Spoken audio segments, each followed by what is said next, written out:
কেমন আছেন সবাই? আশা করছি আল্লাহর অশেষ রহমতে সবাই ভালো আছেন। আলহামদুলিল্লাহ, আমরাও ভালো আছি। আজকেও সকাল সকাল ঘুম থেকে উঠে বেলকনিতে এসে এই যে কিছুটা সময় দাঁড়িয়ে আছি। তবে আজকে আমি একা নয়, আমার সঙ্গে আমার মেয়েও আছে। ও আজকে আমার সঙ্গে ঘুম থেকে অনেক সকালে উঠে গিয়েছে।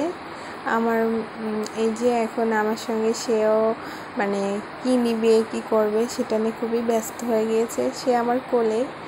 এখন অবশ্য গরমকাল, পরেও না আমার লিপ জেলটা মাখতে হয়।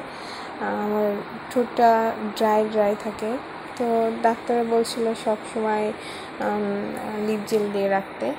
তো সেইভাবে দিতে দিতে আর অভ্যাস হয়ে গিয়েছে। এখন রেগুলারই না দিলে যেন কেমন খারাপ লাগে। এই তো তারপরে মা আর মেয়ে দুজনে এসে রান্নাঘরে এই যে কৌটাগুলো ছিল গতকালকে ধুয়ে রেখেছিলাম, আর সেইগুলো এখন সাজিয়ে নিচ্ছি। তো সেও আমাকে সাহায্য করছে। কিভাবে দেখেন, বেশ কিছু সময় মা আর মেয়ে দুজনে মিলে কাটিয়ে এখন আবার রান্নায় ফিরে এসেছি, আর মেয়েকেও ঘুম পাড়িয়ে দিয়েছি। এখন সকাল 7টা বাজে। তো আজকে বড় ছেলের পরীক্ষা ছিল না, আজকে স্কুল বন্ধ, ওদের বন্ধ। অন্যান্য ক্লাসের হয়তো পরীক্ষা চলছে, আর ওর বাবারও দুপুর থেকে ডিউটি। তো ছোটো ছেলেও বেশ কিছুদিন ধরে বলছিল যে রুটি আর হালুয়া খাবে, তাই সেটাই আর কি এখন করে নিচ্ছি। এখন যেহেতু সময়ের ধরা বাঁধা নিয়ম নেই, বেশ কিছুটা সময় পাবো, তাই আর কি হাত দিলাম যে সবাই ঘুমিয়ে আছে আর আমি এখানে নিলিবিলি হয়ে রুটি তৈরি করছি। আমার বড় ছেলে অবশ্য অনেক সকালে আমার সঙ্গে উঠেছিল, ও নামাজ পড়ে তারপর ওকে বললাম তাহলে তুমি আরেকটু ঘুমিয়ে নাও, আমি তোমাকে ডাক দিব।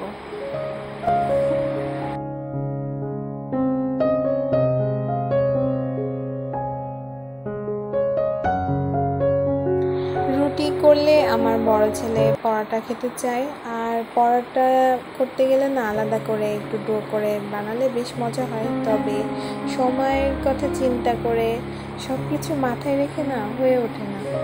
তো আমি ওকে এই যে রুটির ভিতরে এই যে তেল দিয়ে তারপরে পরোটার মতো করে আর কি ভাজি করে দিই, ও ওইটাই খেয়ে নেয় সবসময়। মাঝে মাঝে আবার পরোটাও করি, শুধু যে এইভাবে ফাঁকিবাজি করি তা কিন্তু নয়। এছাড়া ওর আব্বুর তেল ছাড়া রুটিটাই বেশি পছন্দ করে, আর সে এটাই খায়। সে আবার ভাজা পোড়া খাবার খুবই কম খায়।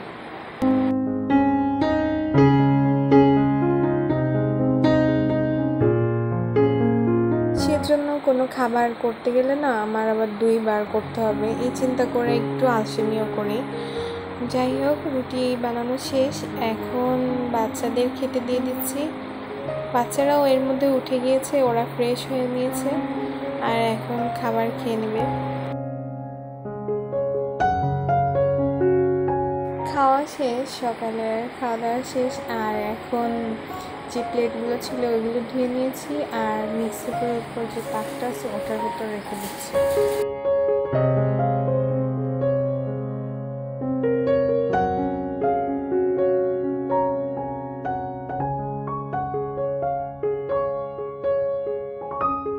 এখন বাচ্চাদের সাথে খেলা করছিলাম আর ওদেরকে সময় দিচ্ছি।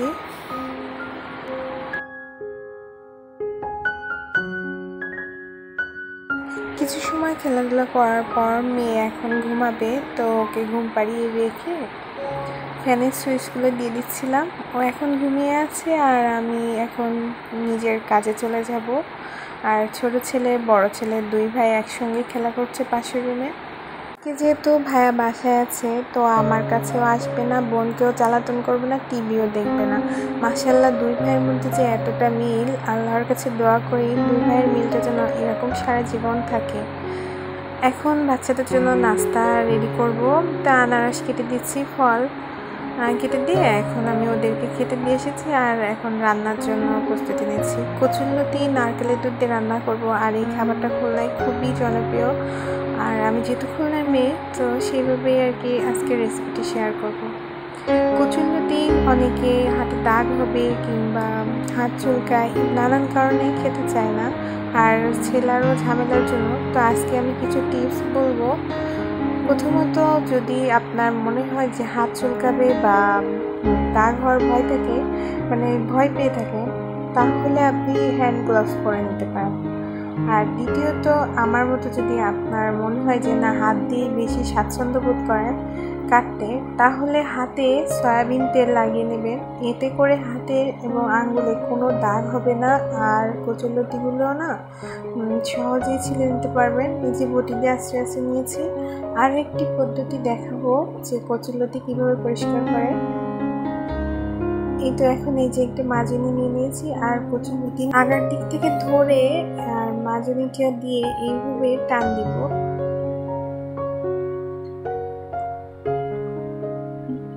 এটা করলে কিন্তু অনেকটা সহজ হয় আর ময়লাগুলো দ্রুত পরিষ্কার হয়। তবে এর একটি সমস্যা আছে, সেটাও আপনাদেরকে এখন শেয়ার করব। এই যে মাজনিতে লেগে আছে না, এটা কিন্তু আর পরিষ্কার করা যাবে না। সবগুলো যদি আমি এটা দিয়ে করি, তাহলে আমার এই মাজনিটা পুরাই বাদ যাবে, আর পরবর্তীতে মাজনিটি আমি আর ব্যবহার করতে পারবো না। তো কচুরলতি খেতে চেয়ে আরও যদি খরচ করতে যায়, তবে আরেকটা, এই যে আমার মতো যদি করতে চান, তাহলে আমি যেভাবে বলছি এইভাবে কেটে থাকি। আর এটা আমার কাছে মনে হয় সহজ, যেহেতু সাংসারিক মেয়ে, সংসারের দুই পয়সা কীভাবে সেভ করা যায় সে চিন্তাটাও করি, তাই যেভাবে আর কি খরচ বাঁচিয়ে কাজ করা যায় সেটাই ভালো। প্রতিবার কচুরলতি তো একবার খাওয়ায় না, প্রায় ঘন ঘনই কিনে নিয়ে আসে। আর এটা যদি আমি প্রতিবার কেনার সময় এক একটা মাজনি করে বাদ দিই, তাহলে চিন্তা করে দেখেন কতগুলো মাজনি আমার বাদ দিতে হচ্ছে। তো সেই চিন্তা করে আমি যেভাবে কাজটা করি এইভাবেও করে নিতে পারেন। যে বটির সঙ্গে আঁচড়ে নিলে এই কচুরলতির সমস্ত ময়লা কিন্তু পরিষ্কার হয়ে যায় আর কাটাও হয়ে যায়। আর ওই যে দাগের কথা বললাম, আমি যেহেতু তেল দিয়ে নিয়েছি, তো আমার হাতে কিন্তু কোনো প্রকারের দাগ হবে না। সবগুলো কচুরলতি আমি এই বটির সঙ্গে আঁচড়ে নিয়ে তাই এই যে কেটে নিচ্ছি আর পরিষ্কার করে। আর আমার হাতে কিন্তু এক ফোঁটাও দাগ হয়নি। তবে যদি আপনাদের ক্ষেত্রে দাগ হয়েও থাকে, তাহলে এই কাটার শেষে লেবুর রস দিয়ে ডলা দিলে না এমনি দাগটি উঠে যাবে। এখন এগুলো সাইডে রেখে যে মোছামুছির কাজগুলো আছে সেগুলো করে নিচ্ছি। পড়ার টেবিলের এই অংশগুলো না প্রচুর ধুলাবালি এসে ভরে যায়, প্রতিদিন মুছি। তো এই যে প্রতিদিনের যে কাজ সেটাই এখন করে নিচ্ছি।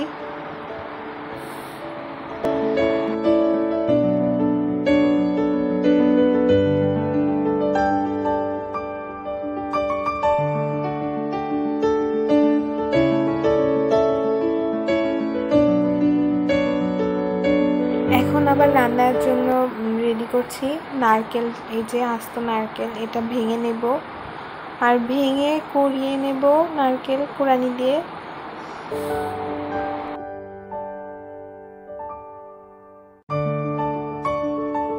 নারকেলটা না বেশ ফ্রেশ ছিল, আর এর ভিতরে যে পানি, এটা কিন্তু আমি ফেলে দিব না, বাচ্চাদেরকে দিব খাওয়ার জন্য।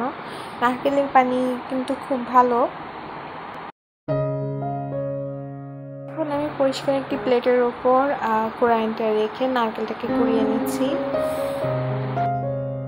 এখন দুপুরে ঢ্যাঁড়স ভর্তা দিব, তো সেজন্য ঢ্যাঁড়সগুলোকে পরিষ্কার করে ধুয়ে এবার কেটে নিয়েছি। আর আমি এর গায়ে না কাচিয়ে দিয়েছি, বটি দিয়ে হালকা হালকা করে কেটে দিয়েছি, মাছ ভাজি যেমন করে না ওইভাবে। তো এতে করে না ঢ্যাঁড়সগুলো ভালোভাবে সিদ্ধ হবে, আর যখন ভর্তা করবো তো এটা খুব সহজে সব মাখানোটা হবে আর খেতেও মজা হয়। তো এখন ভাত রাইস কুকারে বসিয়ে দিয়ে আমি এখন দুপুরে আরও খুশি দিয়ে ডিম দিয়ে ভাজি করব আর কচুরলতি রান্না করব। তো সব কিছু আর কি কেটে নিচ্ছি, কাঁঠালের বিচিও দিব এই কচুরলতির ভিতরে। তো আমার বাসায় চিংড়ি মাছ ছিল না, তো আমি ডিম দিয়েই রান্না করব চিন্তা করেছি। তো আর কিভাবে করব সেটাও আপনাদের সঙ্গে শেয়ার করব।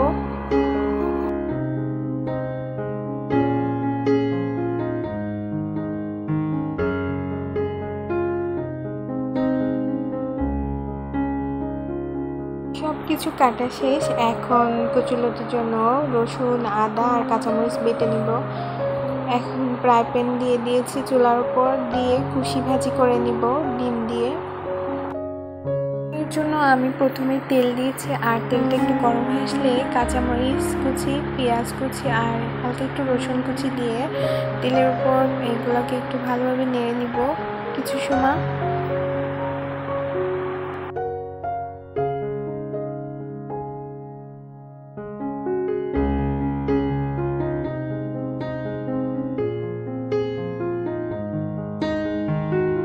কিছু সময় নেড়ে নেওয়ার পরে যখন এরকম একটু নরম নরম হয়ে আসবে, সেই পর্যায়ে কুশি ঢেলে দিচ্ছি। কুশি আমি আগে কুচি করে নিয়ে লবণ দিয়ে চটকে ওর ভিতরে যে পানিটা ছিল ওটা ফেলে দিয়েছি। আর এখন এই যে ভাজি করে নিচ্ছি। আমার কাছে এইভাবেই ভাজি করে খেতে মজা লাগে, তাই আর কি এরকম করেছি।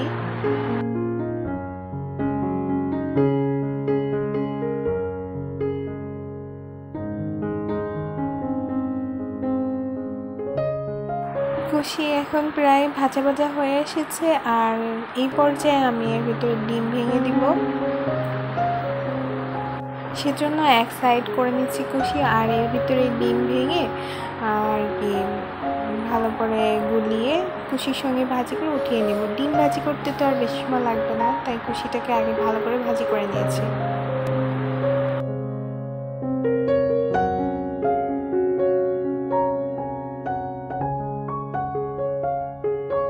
আর এইভাবে ভাজি করে খেয়ে দেখবেন, খুব মজা হয় খেতে। আর যারা কুশি খেতে চায় না তাদেরকে যদি এইভাবে দেন তো তারাও খেয়ে নেবে, আর একবারই খাবে না, বারবারই বলবে এইভাবে ভাজি করে দিতে। এখন আমি একটা কড়াই দিয়েছি চুলার উপরে, আর তাতে তেল দিয়ে 2টা ডিম ভাজি করে নিচ্ছি, কচুলতিতে দিব সেজন্য। তো আমি ডিমের ভিতরে ওই যে তরকারিতে দেওয়ার জন্য যে কাঁচামরিচ, আদা রসুন বেটেছিলাম সেটাই দিয়ে দিয়েছি ডিমের ভিতরে, আর একটু পেঁয়াজ কুচি দিয়ে লবণ দিয়ে ভালো করে ফেটিয়ে এখন ডিমটাকে ভাজি করে নিচ্ছি।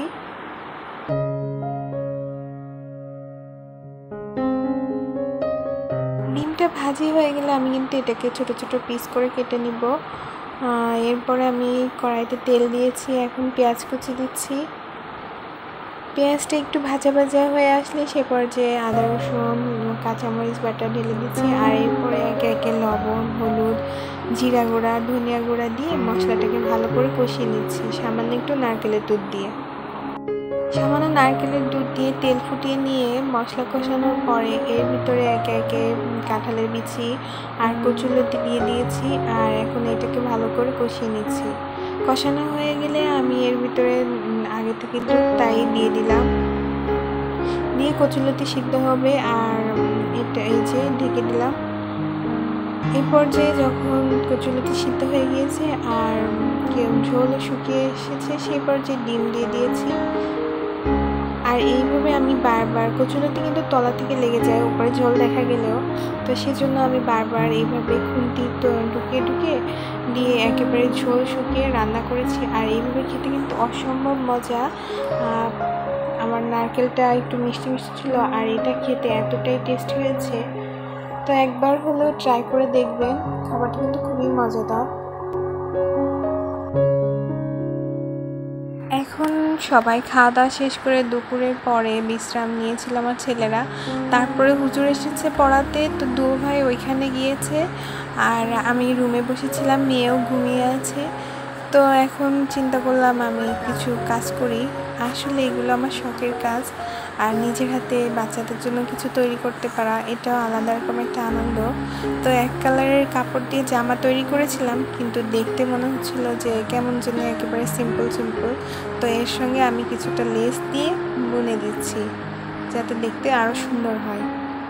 নিউ ব্লু কালারের ওপর সাদা সুতা দিয়ে আর কি লেস বুনছি, আর এখানে 11 নম্বর কুশি কাটাতে নিয়েছি। তবে এই বিষয়ে আমার অত বেশি অভিজ্ঞতা নেই, যেহেতু শখের বসে আর কি এগুলো কাজ করি। 3-4 দিন ধরে একটু একটু করে করতে করতে আজকে ফাইনালি শেষ করতে পেরেছি। কতবার রেখে দিতে হয়, আবার কতবার হাত দিই এইভাবে। তো আজকে ভিডিওটা এই পর্যন্ত। আল্লাহ হাফেজ, আসসালামু আলাইকুম।